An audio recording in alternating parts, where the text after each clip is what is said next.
আসসালামু আলাইকুম। স্বাগত জানাচ্ছি আরো একটা নতুন অ্যানালাইসিস ভিডিওতে। তো ভিডিওর শুরুতেই আমরা যেমনটা দেখতে পাচ্ছি যে গতকালকে প্রাইস অনেকটাই ডাউন হওয়ার চেষ্টা করেছিল। বিশেষ করে এই দিকটায় এসে আবারও সাপোর্ট পেয়ে এখান থেকে আবারও বুলিশ হচ্ছে এবং আজকের দিনে অলরেডি গুরুত্বপূর্ণ একটা রেজিস্ট্যান্স জোনকে গোল্ড টেস্ট করে ফেলেছে। তো আমরা দেখার চেষ্টা করব যে আজকে কি তাহলে বায়ের দিকে আমাদের ট্রেড কন্টিনিউ করা উচিত হবে নাকি আমাদের সেল পজিশন নেওয়া উচিত হবে ইত্যাদি বিষয়গুলো বোঝার চেষ্টা করব। তো এখন আমরা যদি ইকোনমিক ক্যালেন্ডারটা দেখি তাহলে আমরা দেখতে পাচ্ছি যে আজকের দিনে তেমন কোনো ইকোনমিক ডেটা কিন্তু রিলিজ হবে না। এখানে ক্যাডের কিছু ডেটা আসবে। এছাড়া তেমন কোনো ডেটা কিন্তু আজকের দিনে আমরা দেখতে পাবো না।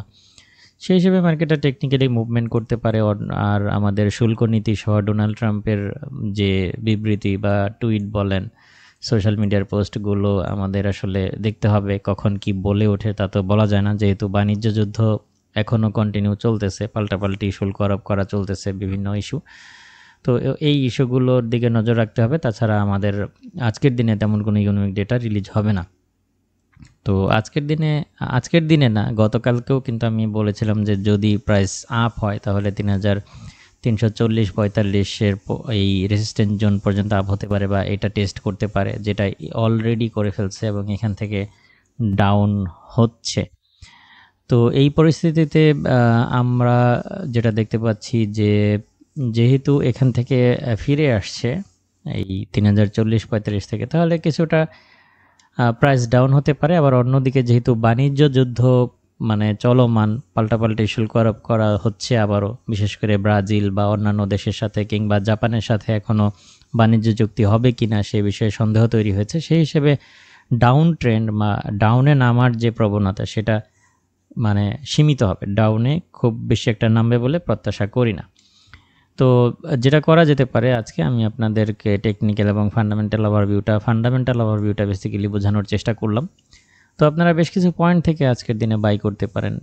আমি যদি এখানে একটা ছোট্ট ট্রেন্ড লাইনের মতো ড্র করি তাহলে এখানে আমরা দেখতে পাচ্ছি যে দুইটা সুইং পয়েন্ট কিন্তু আমরা পেয়ে যাচ্ছি। তো অলরেডি দুইটা সুইং পয়েন্ট আমরা পেয়ে যাচ্ছি। তো আরও একবার যদি এখানে রিঅ্যাক্ট করে এখান থেকে আবারও প্রাইস বুলিশ হতে পারে বলে সন্দেহ করছি।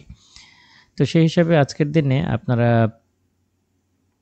কিছু পয়েন্ট থেকে বাই পজিশন নিতে পারেন। আমি পয়েন্টগুলো নোট করে দিচ্ছি। যদি পুনরায় আজকের দিনে এই হচ্ছে এই প্রাইসটা হচ্ছে ৩,৩30, এই ৩,৩30-এর আশেপাশে যদি পেয়ে যান তাহলে এখান থেকে আবারও বায়ের চিন্তা ভাবনা করতে পারেন। এখানে ৩,৩30-এর আশেপাশে বায়ের চিন্তা করতে পারেন, অথবা এটা যদি ড্র ডাউন করে তাহলে আরও একটা বাই ৩,৩23 থেকে নিতে পারেন।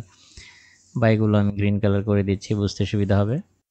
৩,৩40-৪৫ থেকে প্রাইস যদিও ফিরে আসতেছে, তো এই দিকটা যদি আবার উঠে আসে এখান থেকে আবারও সেলের চিন্তাভাবনা আজকের দিনে করতে পারেন। এখান থেকে সেল নেওয়ার পরে যদি ড্র ডাউন করে তাহলে আরও একটা সেল আপনারা নিতে পারেন ৩,৩55-র আশেপাশে। ৩,৩55-র আশেপাশে আরও একটা সেল নিতে পারেন। সব কাটার স্টপ লস দিতে পারেন হচ্ছে ৩,৩60-এর উপরে। ওকে, তো এই হচ্ছে মোটামুটি আজকের দিনের ট্রেডিং প্ল্যান। আশা করছি এই রেঞ্জের ভেতরেই প্রাইস মুভমেন্ট করবে।